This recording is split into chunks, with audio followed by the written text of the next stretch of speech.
Hello and welcome to Lignet.com. I'm Paul Chicatano. Joining us from Michigan is senatorial candidate Pete Hoekstra, who was elected to the House in 1992 and served as chairman of the powerful House Intelligence Committee. Congressman Hoekstra, welcome to Lignet.com. Hey, it's great to be with you. Thank you. Well, there's been an uproar in Washington about alleged leaks to the press of sensitive intelligence operations, including a covert cyber attack on Iran's nuclear program. A June 1st New York Times story precipitated this controversy based on the writer's claim that his sources included senior officials who participated in meetings with President Obama at the White House. How serious do you think these leaks really are? Isn't most of the information about U.S. cyber attacks on Iran already in the public domain? Well, I think these leaks, this pattern of leaks, they've been very, very damaging, whether it's talking about the leak about new bomb technology that was being developed in Yemen, whether it was about, intimate details of the raid to kill bin Laden, or whether it's about the computer virus that may have been used against Iran. Each and every one of these gives our enemies a clear and direct insight into what our capabilities are, what our techniques are to penetrate them, to get information from them, and to perhaps disrupt their activities. Once they have a better understanding, and remember, it's one thing when our enemies are thinking about what we may be capable of doing or what we are doing. It's a totally different matter when it is confirmed to them exactly what our capabilities are. Well, what do you feel will be the consequences of the leaks of the Iran cyber program? Could they lead to retaliation against the United States, perhaps by Iran or other rogue states using cyber weapons against the U.S.? Again, once you've confirmed or indicated that the United States is using these techniques against our enemies, of course we open ourselves up to retaliation, because they'll just say, well, wait a minute, it's normal, the U.S. does it, so why can't we use these same kinds of techniques?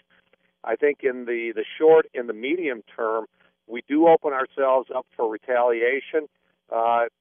We have jeopardized our own national security because some individuals are out there, and you don't know what the motivation of these individuals are.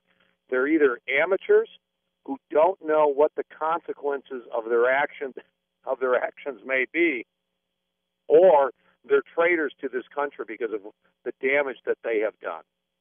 Now, your successor on the House Intelligence Committee, Congressman Mike Rogers, is concerned that intelligence agencies were told to share more information with the press, apparently as part of a movie that is being made on the May 2011 bin Laden raid.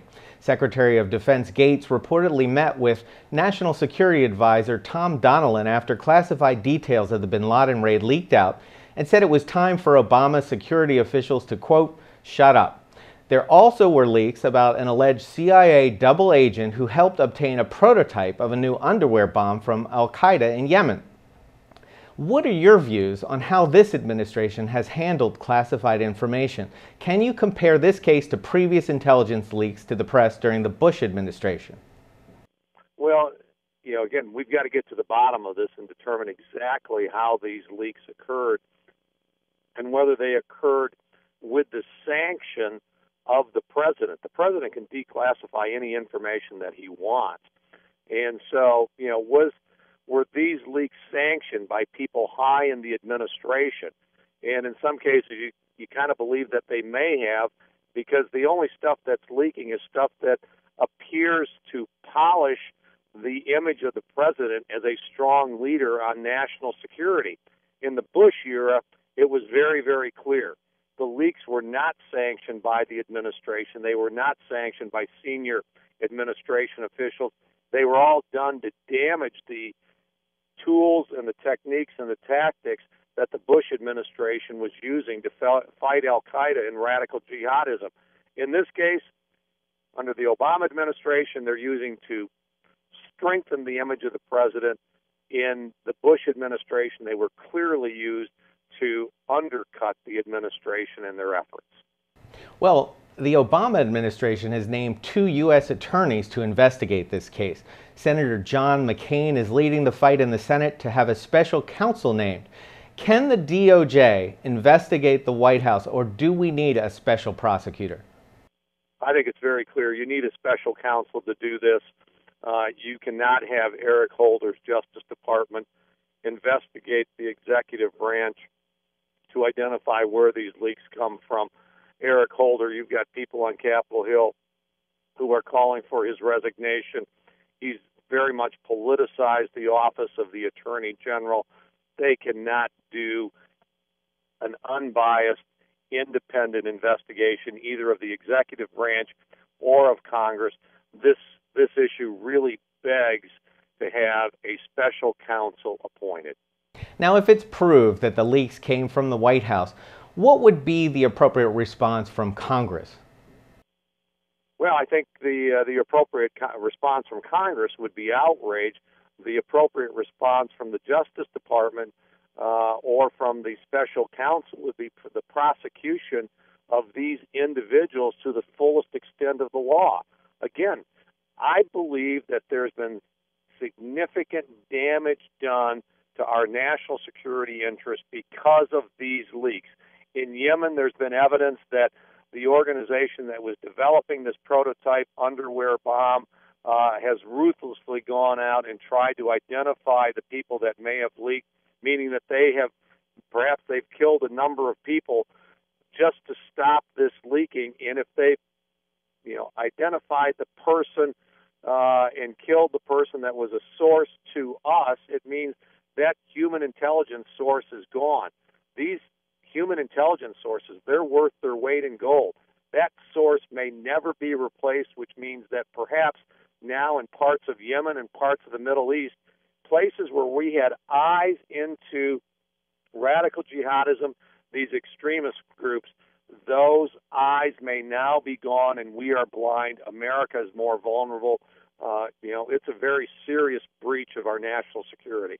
Well, again, talking hypothetically, if this is traced back to the White House, would such a scenario be the worst breach of national security coming from any U.S. administration?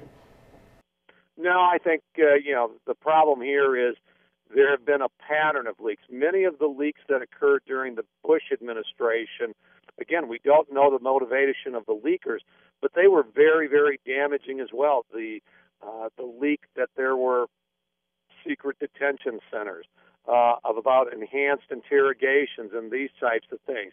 They were extremely damaging into our efforts to contain and ultimately defeat radical jihadism. No, leaks by their very nature, a lot of them are very, very damaging. We may not know the full impact of these leaks for for another 3 to 5 years, because we haven't seen what the impact has been in terms of our inability now to get certain kinds of information that otherwise we may have gotten. Our guest today was Michigan senatorial candidate Pete Hoekstra. Congressman, thank you for joining us on LigNet.com, and best of luck in the election. Hey, great, thanks. Good being with you.